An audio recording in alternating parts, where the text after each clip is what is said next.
Senator Don Burtonshaw served in the interest of Butte, Clark, Custer, Fremont, Jefferson, and Lemhi counties during the 54th to the 58th legislatures. Now, therefore, be it resolved that the Senate of the Second Regular Session of the 66th Legislature of the State of Idaho draws public attention by this memorial to the life and works of Senator Don Burtonshaw. And be it further resolved, the Senate of the Second Regular Session of the 66th Idaho Legislature extends to the bereaved family the heartfelt sympathy of this entire body. And be it further resolved, the Secretary of the Senate be, and she is hereby instructed to spread this memorial upon the Journal of the Senate and to mail copies to the Don Burtonshaw family. Mr. Chairman. Senator Burtonshaw. I move that the memorial be adopted. I second the motion. It's been moved and seconded that the memorial be adopted. All those in favor say aye. Aye. Any opposed? The memorial has been adopted. The chair recognizes Senator Burtonshaw to speak in behalf of former Senator Don Burtonshaw.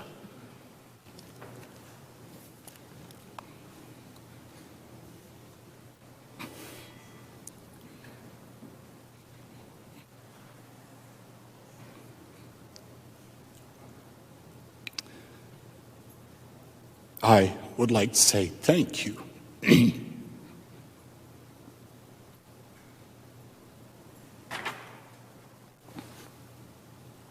To the Senate in the state of Idaho for recognition of Don Burtonshaw. You know, I thought it was really good till I saw that picture. Don Martin Burtonshaw was born during the Depression. His father and grandfather had suffered greatly and had lost the vast majority of their business. In that time period, my father, there were 10 children in his family, and times were tough. He said we usually ate wild meat and potatoes. Growing up, it was really an important thing for them to get an elk tag and a deer tag, to fill that and to catch as many fish as they could catch. But at a very early age, the family all worked. And they brought the money and they kind of put it in a community pot. And that's how they took care of their family. Dad said his day started early in the morning. They would milk him and his brothers would milk 20 cows. They would separate that milk. They would put that milk in pails. Grandma would feed them. They'd put those pails on the handlebars of their bikes, and they would ride into school. And as they did, they would deliver that milk to a customer list in which they had. After school, they would hustle home. On the way home, they would pick up those pails, go home, milk the cows again, separate the milk, and then Dad would get back on his bike and ride into Idaho Falls and set pins at a local bowling alley. And he said that when the big spenders would come in, they would throw a dime down the alley to him as he set those pins, and that was a big deal. So at a very early age, he learned how to work, and work became the center of his life. He said that they worked their farm with horses, and they worked them with horses till after the Second World War because there was no equipment available. He said we were young and tough and we were in shape, and he was. He was a powerful built man, and in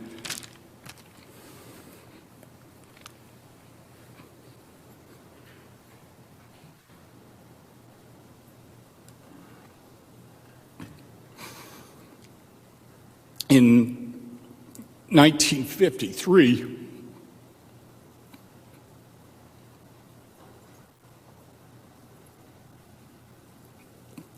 he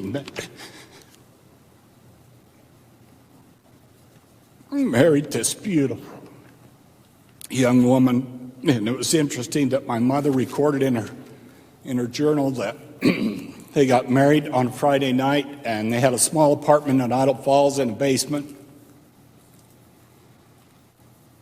And they spent one night there. Then they drove to Salt Lake and they spent a night there.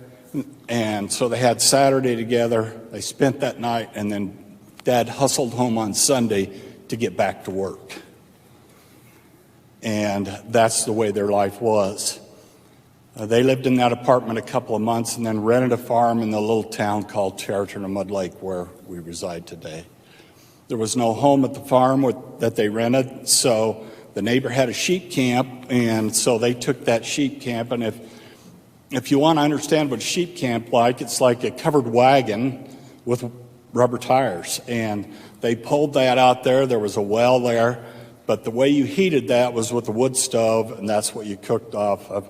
And they stayed there for about 3 months in that sheep camp while Dad put together a cinder block building, or a home, what would be their home, which was one room. And Mother wrote in her journal that man, it was nice to get in that single room house because we had a lot more room.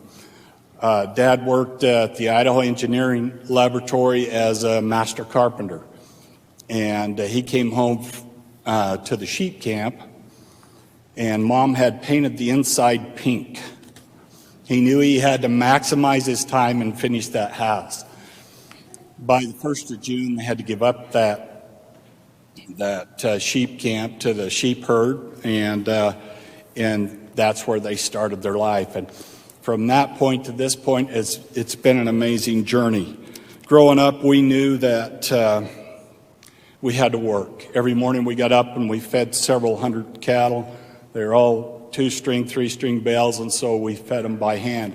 And we were in shape as well. We'd feed for an hour and a half in the morning. Come in, Mom would have stacks of pancakes, eggs, and bacon, and we would wolf that down. And it's become a bad habit because I'll go to a dinner and I'll be all done, and everybody else is still cutting their steak. And that's kind of how we ate back then, and we drank a lot of milk. And anyway, when we would get finished with school and after football or basketball practice, we'd come home and feed those cattle again. And when I went to college, it was about 40 miles away. So in the morning, I would get up about 4 o'clock in the morning and start feeding. I'd feed 1,800 head of calves, go to school, come home at night, and feed those cattle again. And that's kind of how our lives were. We were always expected to work. Dad always worked.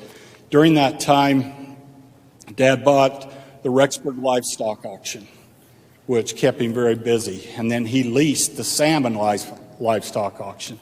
And then he bought the Bozeman livestock auction. So our week would be Tuesday, the Rexburg livestock auction, Thursday, the salmon auction, and Friday, Bozeman, Montana. And he worked with intensity in everything that he did. And thank heavens we had a mother that could take care of us. In the early 70s, he sold those auctions and started buying ranches. And he traded those ranches and finally found the ranch that he wanted. And we had that for about 6 years. He traded that ranch eventually for some farms. My brothers bought those farms, or they took over the paper on those farms, and then he traded those farm paper for another ranch. And that's kind of how our life went for a long time. Mom said if it wasn't for the wedding ring, I think he would have traded me off long ago. But we all know that she was the better half. She's what made him strong. She was the powerhouse in our home.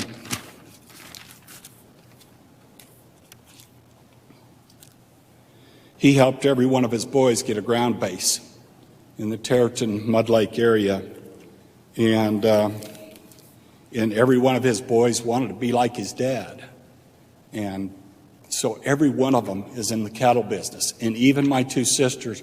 And I've got a brother-in-law up here. He's not in the cattle business per se, but he has a really successful jerky business. So we say he's in the cattle business as well. So we all idolized him. We appreciated him. And then in 1996, he decided he was going to run for the legislature. And he won that office, and it got to where we didn't see him too much. In 2005, when this picture was taken,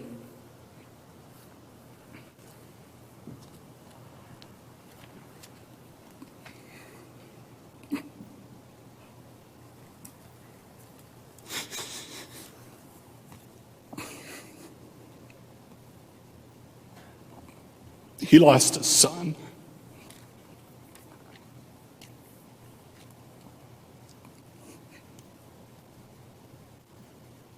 And the way he lost that son was particularly tough on him and on our family.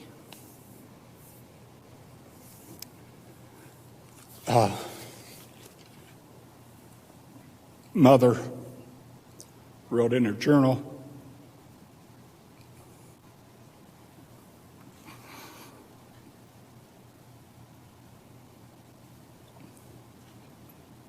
that year, it was really hard to come back to the legislature.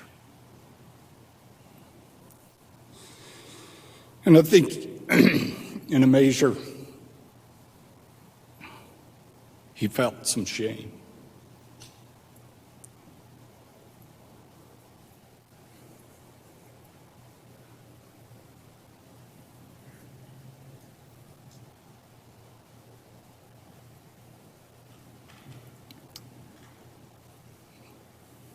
The year after that, my mother was diagnosed with cancer. And it was an aggressive form. And she had an operation here at St. Luke's while they were in the legislature. It was then that Dad decided, okay, I've done enough community service, I'm going to take care of her, do what she wants to do. She took chemo for 6 years, I believe it was. Anyway, Mother liked to be warm. Dad liked the cold weather. They bought a house in St. George. And we thought, this will be great. They'll go down there and enjoy that. They'd go down for a week, and then Dad would make up some excuse why he had to be back in Idaho to fix this or do that or to look after this. And so they would be there a week, and then they would come back. And then they'd go spend 2 weeks here, and then they'd go down for another week, and then Dad had some excuse why he had to get back. This went on for about 3 years. Finally, one day he said to Mom, we need to go back to Idaho. I got this cattle deal and all this. And Mom says, well, take me down to the Chevy dealer. I'm going to buy a car. He says, what do you mean? You're not going to go with me? And she said, no. If you want to go back to Idaho, go back to Idaho. I'm staying here. And he couldn't believe it. But he went down and bought her a car. And he went back to Idaho for a few days and decided it wasn't that much fun by himself. So he came back to Utah. Shortly thereafter, Dad spent a full 3 months down there. He had to have his knees replaced, and so he did that while he was down there. And I said to him during all this, I said, Dad, he kept driving back and forth. I said, what? Crying out loud, why don't you stay down there and just enjoy yourself? He says, Van, you can only watch so much TV, and you can only go see the sights so many times. I can't take it. He had to be where his cattle were. He had to be where his business deal was. That he was driven all of his life. And he couldn't slow down. He said, as long as I can raise one finger to bid on cattle, I'm going to bid on cattle. And so in this last summer, I sell cattle for Superior Livestock Auction, and it's over the video. And so Dad would sit in his living room, and he was getting less and less mobile, and he was bidding on cattle and buying cattle. And today we've got about 3,000 head of cattle we still got to get rid of because he bought all these cattle. And some of them will pasture through because there's contracts in the fall. And so he said, Van, he says, I want to die with my boots on. And he did. And that's the kind of man he was. When he came into a room, he could light that room up. And I want to I'm going to show you a short film, but I want to read what Farm Bureau Quarterly said about Don Burtonshaw. He said, when he enters the Capitol rotunda, few pass him without a smile, a friendly word, and a handshake. And here he is.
Whoop, we got a basketball game on the end there, if you can imagine that. Thanks for being patient with me on that. Mr. Chairman, the debate is over. Is there any other senator that wishes to speak on behalf of the late Senator Burtonshaw? Thank you, Mr. Chairman and members of the Senate. It's an honor to be with you, and I feel remiss that I didn't stand on others and speak. Senator Compton and Senator Ingram, many others that I have had the privilege of serving with and had the privilege of serving with in great honor. I love these men and love the opportunities and the growth that took place. Senator Burtonshaw was a vice chair of mine on the Joint Committee. In fact, he wasn't my first vice chair. I won't tell you the stories about that one. But he became the second vice chair and was one of the best vice chairs that I had, probably next to Senator Keogh, who was here with us. And in those days, we were often looking at reducing budgets or finding out how we would get through a particular problem. Senator Burtonshaw was incredibly strong and had great strength, but had a compassion about him that was very uncanny. He was unflappable. We often had situations where we weren't sure how we were going to get the end of it. But with his help, we were able to figure it out. When I became chair, the Joint Committee, 12 members of the Joint Committee would meet early morning and decide how the budgets were going to be voted on and what the vote was going to take place. When Senator Burtonshaw joined me, we changed that together with our House counterparts, our body across the rotunda's counterparts, to where every member of the Joint Committee met early morning. And Senator Burtonshaw was a large contributor towards helping us set the budgets that was appropriate. you couldn't think of Senator Burtonshaw without thinking of Beverly. We owe a tribute to her as much as we owe to him. She was always with him. She was his rock, and we knew it. And to have them pass away in the manner that they did, in the time that they did, is fitting and is a recognition, in my opinion, of their stance. All of us have the opportunity. We have wonderful spouses who support us, who have allowed us to serve here and have sacrificed much. And Beverly was no exception to that. Again, I wish I would have spoke on some of others, but all of those comments were said so well by others that I didn't want us to take too much longer. So I'll close with, I love Don Burtonshaw. He was an incredible man.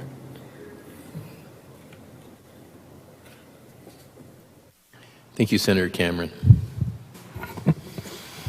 I don't know if Senator Cameron was trying to hint I should sit and stay seated, but I won't accept the invitation. Senator Burtonshaw was not somebody who debated often. He would carry the bills that were assigned to him by the chair of the committee, or when he had those responsibilities, those that were a little tougher. But otherwise, he would sit and listen. Oftentimes his seatmate was Senator Stan Williams, who was a redshirt freshman from Senator Stegner and I's class into the Senate after Senator Twiggs passed away. But he and Stan loved each other and loved to sit by each other on the floor, very quiet, until they had something to say. Now, some of you might be young enough to not remember the old E.F. Hutton commercials. But there are many on this floor and who can hear my voice who know that old tagline, when E.F. Hutton speaks, people listen. And that's what happened when Don would debate a bill. We would all stop. He didn't take long like some people. He said what was on his mind. It oftentimes influenced the direction of the bill, and then he would sit back down. Now, I have tried a few hundred cases over the years, and I remember about 10 years or so ago, I was representing a good and righteous bank, trying to take the equipment and livestock of a rascal farmer. And this farmer was in a Chapter 11, represented by somebody that many of us know and respect. And I want you to know everything was going my way. My witnesses were ideal. They said what they needed to say. Now, put a bookmark in it.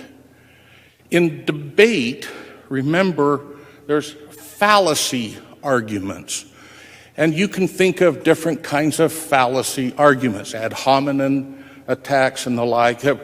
It's often said that there are as many fallacy arguments as there are spiritual gifts. They are innumerable.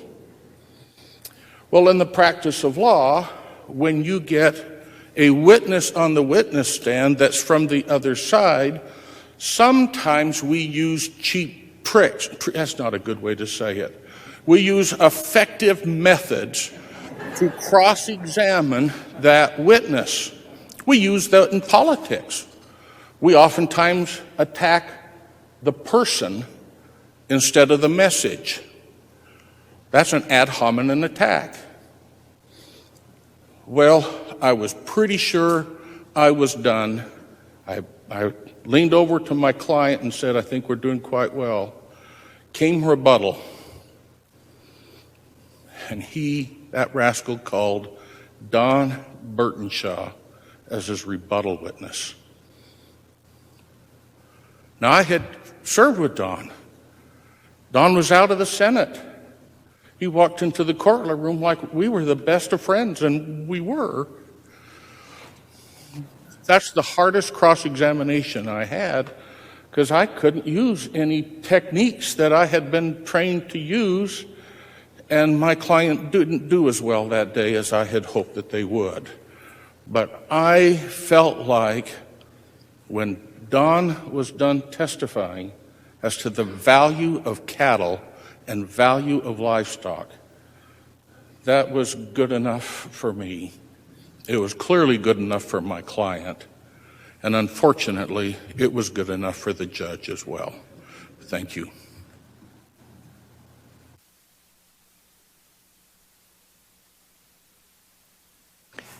Senator Burtonshaw is recognized to close debate. Oh, excuse Mr. me. Chairman. Senator Geddes. Thank you. I was a little slow getting up. I apologize. Senator Burtonshaw, thank you very much. You know, serving in the Idaho Senate is a family legacy in many cases. Senator, you are wearing those shoes and you're filling them well. Thank you.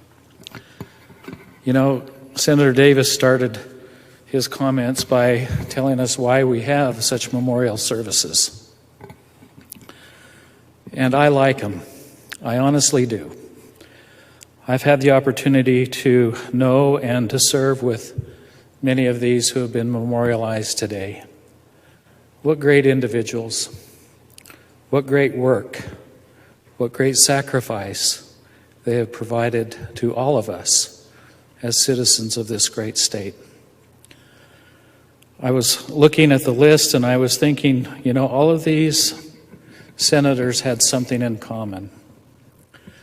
And back in the day that they served, and many of us served, we had a dining room just in the corner over here, and every day after the floor session, it didn't matter what seemed to have been said or how it was said, the senators would gather in that room as respected colleagues and friends. And it seemed at that time that whatever the debate entailed was forgiven and forgotten. And we lived with the consequences of how the outcome was. That's one thing that I regret as we renovated the Capitol, that we didn't maintain that dining room, because it was such a melting pot for emotion. And I can remember as a young senator, I would come off the floor early whenever I could, because it was always the most fun to sit at the same table as Senator Ingram. He just had more stories to tell and the greatest life experiences to share that I just really appreciated him.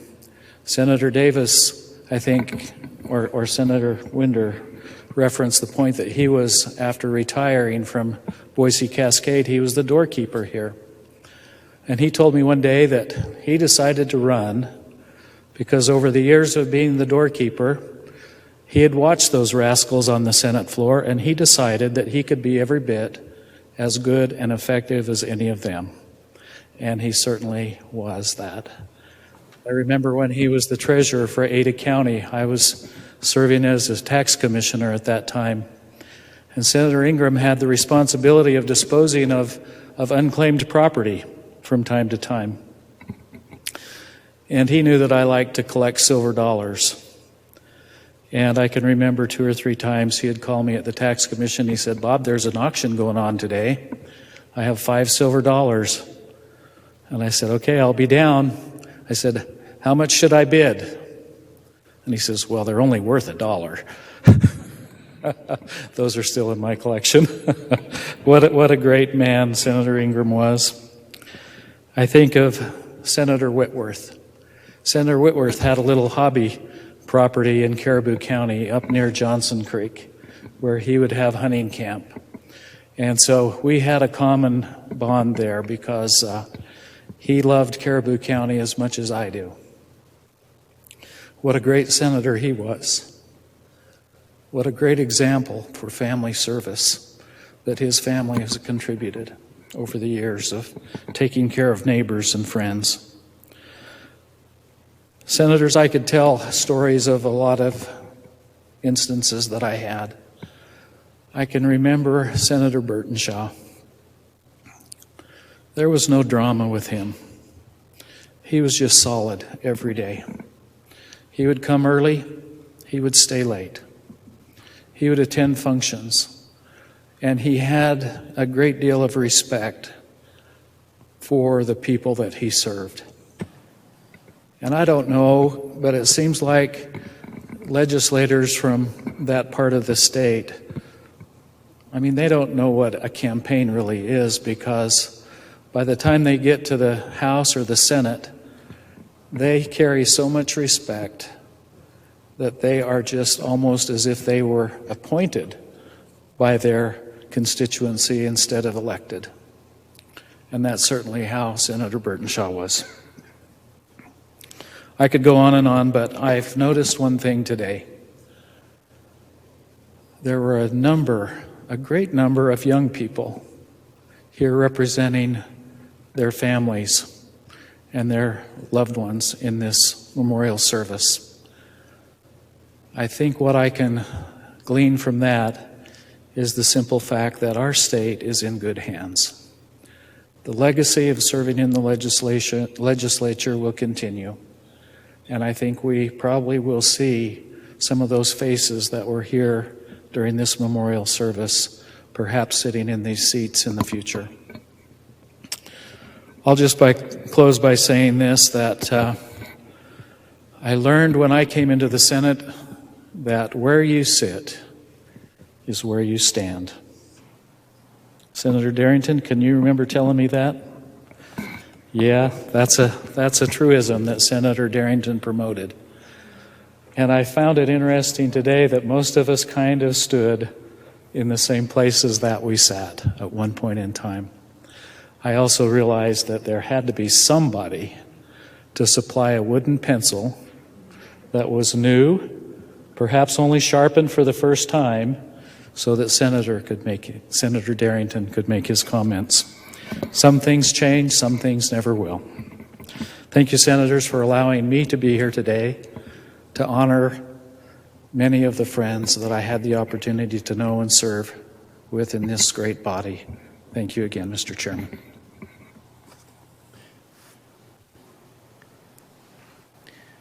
Senator Burtonshaw is recognized to close debate. Wherever my dad went, he had this dynamic personality that people loved. And I can remember former Senator Sidaway saying that I wanted to go fishing with Don Burtonshaw because I knew if I did, the fish gods would shine down on me. And they did catch a lot of fish together and have been good pals over the years. And Senator Sidaway took my father's place when he retired from the Senate. But I just want to say that Don Burtonshaw was optimistic. He was idealistic. He loved people. He made people feel welcome. And in his last moments of his life, I sat on the edge of his bed.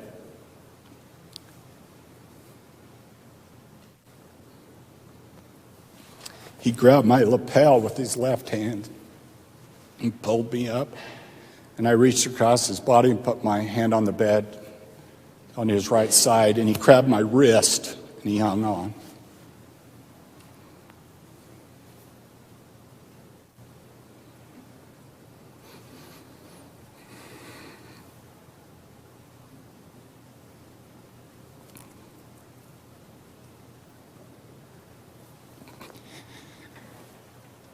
And I just looked at his face.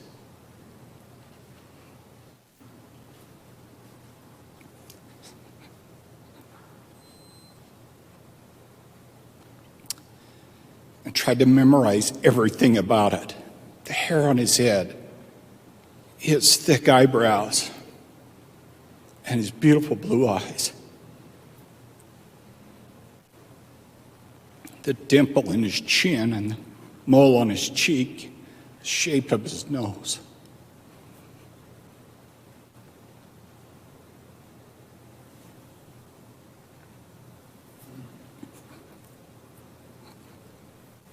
In our family, we have been blessed beyond measure. This strong, dynamic man, backed up by the most heartwarming, wonderful woman. I told Dad after I watched what he'd gone through here, I said, there's no way in hell I'll ever be in the legislature. And I meant it. But his example keeps pushing us on. With that, Mr. Chairman, the debate is closed. The debate is closed. Will the family members of the late Senator Burtonshaw please stand to be recognized?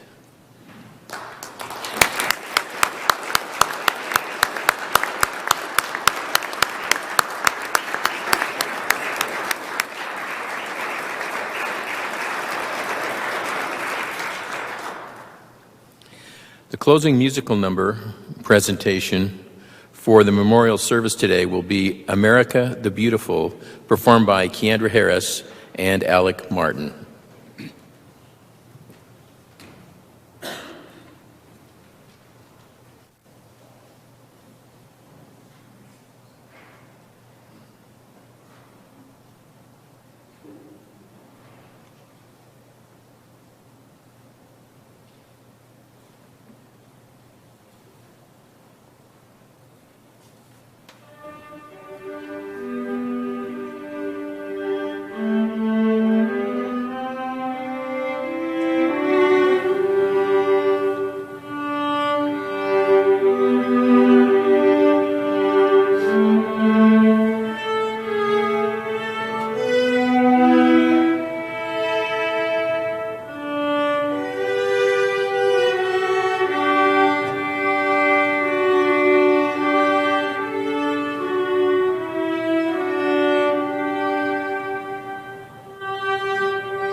At this time, we will invite our chaplain, Doug Armstrong, to offer the benediction. And as he's coming up, I'd just like to say a word to those who have attended here and shared this experience with us today. Those of us who serve and have served in the Senate know the loneliness that can exist in these chairs in this chamber. And it's our families and friends that often make a difference and see us through those tough days. So on behalf of those of us who serve and have served, and a grateful state, we give you our deepest appreciation and thank you very much. Please join me in the prayer of benediction, please.